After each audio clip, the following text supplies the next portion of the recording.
Biarlah kiranya Roh Kudus menerangi hati dan pikiran kami dalam Kristus Yesus. Amin. Nah, kita sekarang belajar tentang pelajaran pertama dari buku Katekisasi. Ya, semua membawa ini ya. Buku pelajaran pertama tentang katekisasi. Ya. Siapa yang pernah mendengar katekisasi? Ada? Belum? Ya. Nah, dari bacaan ini dikatakan bahwa katekisasi itu berasal dari bahasa Latin. Bahasa Latin mengatakan katekesis, ya, yang berarti pengajaran. Nah, dalam bahasa Yunani dia disebut katekese, ya. Katekese, kata kerjanya katekein, ya. Artinya memberitahu, mengajar, pengajaran atau pelajaran. Nah, tapi pelajaran di sini berbeda dengan pelajaran yang kita dapatkan di sekolah dan di tempat-tempat lain. Pelajaran yang dimaksud di sini ini tidak hanya sebatas intelektual, ya. Tidak hanya semata-mata menyangkut teori, tapi pengajaran di sini menuntut adanya sebuah perubahan. Jadi ketika katekisasi diajarkan, maka yang mengajar dan yang menerima pembelajaran harus memiliki perubahan. Perubahan apa kira-kira yang diharapkan dari pengajaran katekisasi? Ya, keras. Iya, budi sifat. Perubahan perilaku. Perubahan perbuatan di dalam kehidupan ini. Kalau kita sudah belajar katekisasi, ya kita harus berubah. Itu yang dimaksud. Ya. Jadi tidak hanya merupakan teori, tapi tingkah laku kita itu harus berubah. Nah, kepada kita akan meneruskan bahwa pola pengajaran yang dimaksud di sini ini dilandaskan dari pola pengajaran umat Israel. Umat Israel itu mengajarkan betapa pentingnya pengenalan akan Tuhan Allah. Jadi dalam belajar katekisasi kita diajak untuk belajar mengenal siapa Tuhan itu yang sesungguhnya. Siapa Tuhan Allah itu? Nah, untuk ini dalam kitab Ulangan pasal 6 ayat 4 sampai 9, salah seorang dari kalian boleh membacakannya. Silakan. Inilah yang menjadi dasar, ya, pola pengajaran tentang katekisasi. Ya.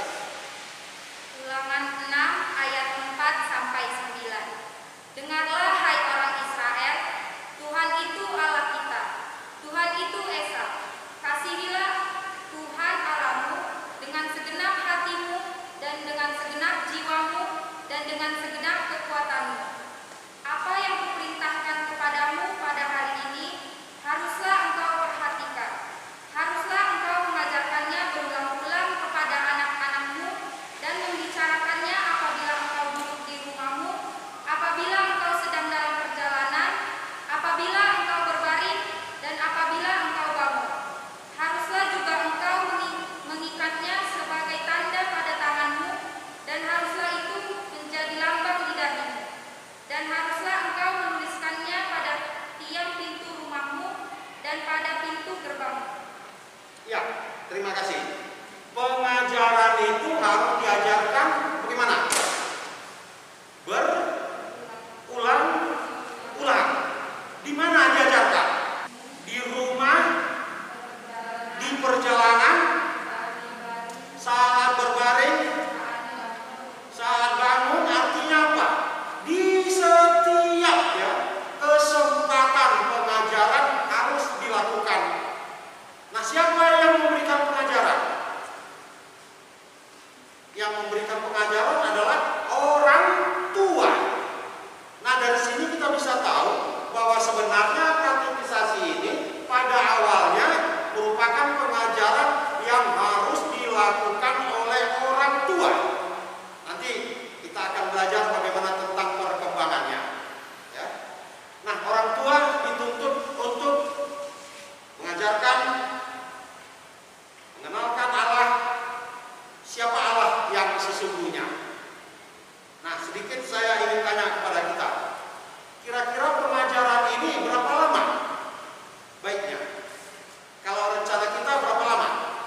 1 tahun.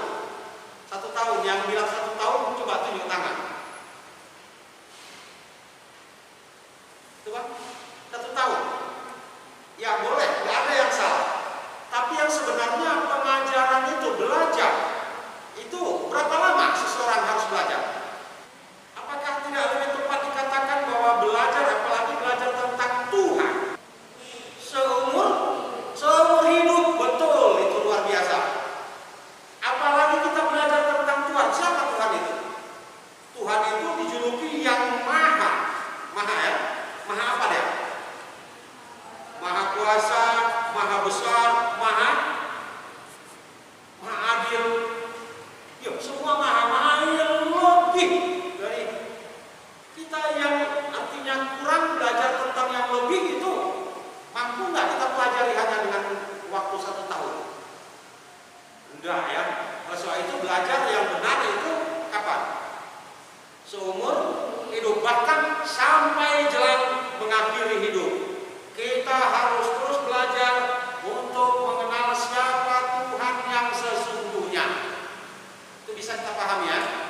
Nah ini dia, pola pengajaran katekisasi itu dilandaskan dari pola pengajaran yang berlaku di tengah-tengah keluarga umat Israel. Nah pengajaran ini kemudian berkembang ya, dari keluarga, lalu dia berkembang masuk ke sinagoge. Sinagog ini mungkin kita bisa bayangkan ya seperti gereja ya, tapi mungkin dalam pengajaran-pengajaran yang lain, madrasah misalnya dalam agama tetangga kita ya. Di madrasah itu apa yang dipelajari? Tentang apa? Tentang agama ya. Tentang Tuhan, siapa Tuhan yang sesungguhnya. Nah situ berkembang lalu masuk ke sekolah. Di sekolah ada juga pelajaran tentang agama. Nah di gereja pelajaran tentang agama termasuk yang kita lakukan sekarang ini. Pelajaran mengenal tentang Tuhan juga dilakukan lewat khotbah-khotbah, persekutuan doa, benar ya, di situ ya berkembangnya. Jadi sebenarnya kalau belajar tentang katekisasi, ini yang paling utama ada di dalam diri orang tua.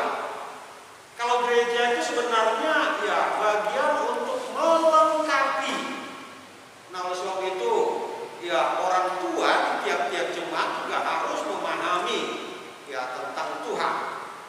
Dan setelah memahaminya baru mengajarkannya kepada anak-anak. Nah lalu kita berangkat dari perjanjian baru. Dalam perjanjian baru bahwa pengajaran itu diterapkan dan ditekankan itu dalam istilahnya persekutuan atau gereja mula-mula ya, nanti kita belajar lebih dalam lagi tentang gereja mula-mula. Nah untuk ini ada semacam penekanan yang tegas dari Yesus sebagaimana diucapkan dalam Injil Matius pasal 28 ayat 19 sampai 20. Nah saya kira salah seorang dari kalian dapat membacakannya. Silakan.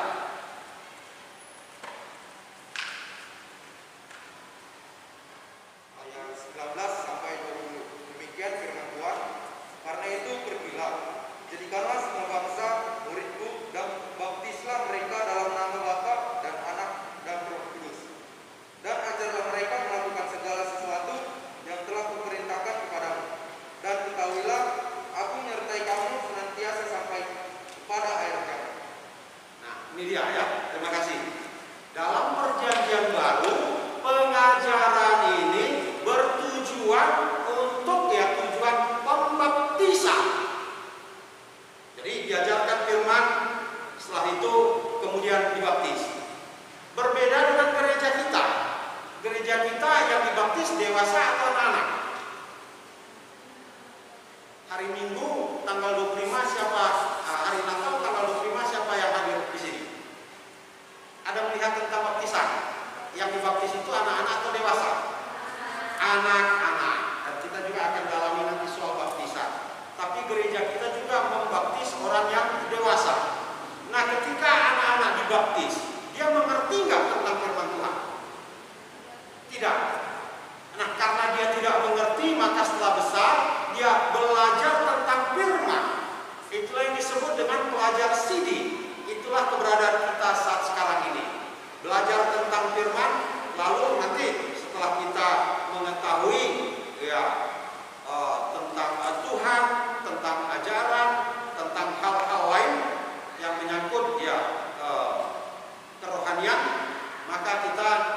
dibutuhkan istilahnya naik CD, ya. Nah, ini proses ini kita untuk masuk kepada proses naik CD. Kalau kita sudah naik CD, maka oleh gereja kita itu ditetapkan kita sebagai anggota jemaat yang dewasa. Itu dia ya. Tadi dikatakan pergilah, ya. Ajarkanlah, gitu ya. Baptislah. Setelah orang mengetahui tentang Tuhan, menyatakan iman dan kepercayaannya, menyerahkan hidupnya kepada Tuhan, dia kemudian menerima baptisan. Ya. Tapi di gereja kita bahwa baptisan itu berlangsung kepada anak-anak. Nah, ini dia. Sampai di sini ada yang mau bertanya, silakan.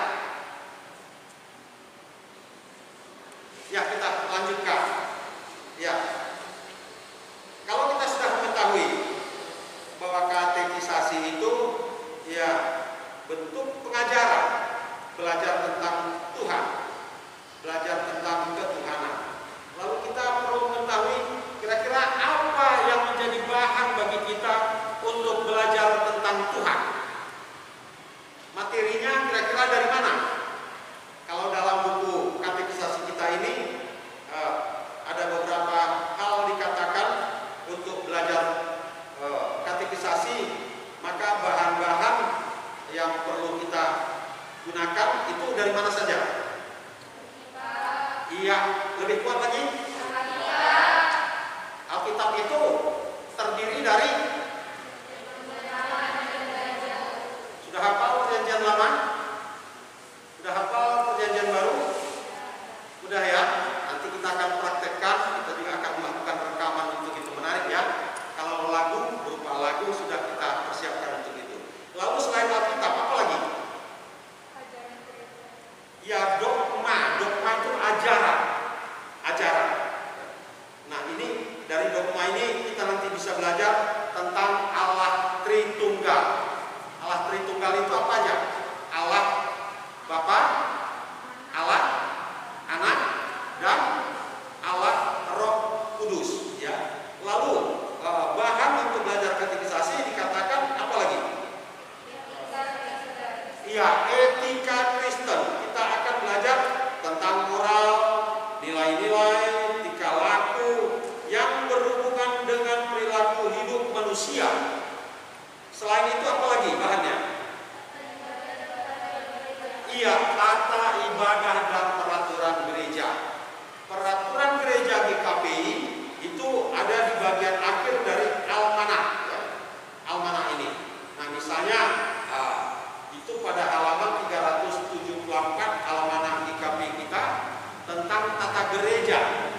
Baru selain tata gereja yang harus kita pelajari juga nanti tentang peraturan rumah tangga Gereja Kristen Protestan Indonesia. Kita juga akan masuk sampai di situ. Selain itu apa lagi? Nyanyian gereja dan doa. Penting nggak itu nyanyian? Penting ya.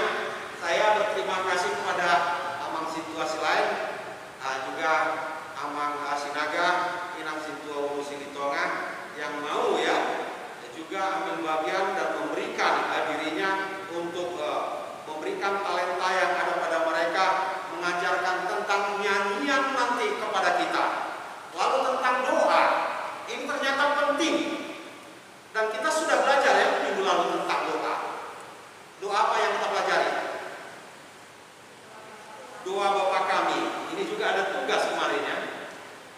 Tugasnya membuat sebuah doa. Nah, doa ini begitu penting bagi kehidupan setiap orang yang percaya. Bahkan boleh dikatakan doa ini adalah napas kehidupan dalam kita berkomunikasi, berhubungan dengan Tuhan. Nah, yang terakhir dikatakan bahwa materi bahan untuk belajar katekisasi itu dari mana? Sejarah gereja. Tadi saya sudah mengatakan ya tentang sejarah gereja ini ada sejarah gereja mula-mula. Artinya sejarah gereja mula-mula ya di mana ya gereja itu persekutuan itu pertama sekali dilakukan.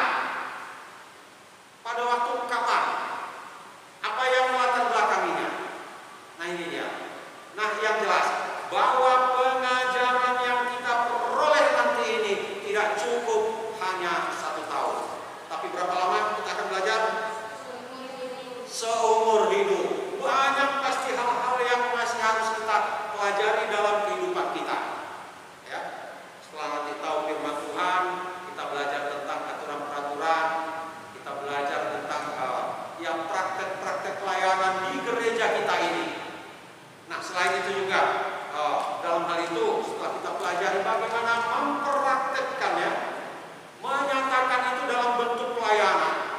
Nah, kalau dalam bentuk pelayanan, hal yang kita harus lakukan setidaknya 3 tugas gereja. Apa aja itu? Ada diakoni. Ya, diakoni ini apa?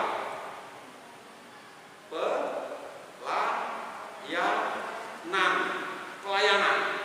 Melayani yang sakit, melayani orang yang dalam kebutuhan, melayani orang dalam kesusahan, ya, melayani pelayanan.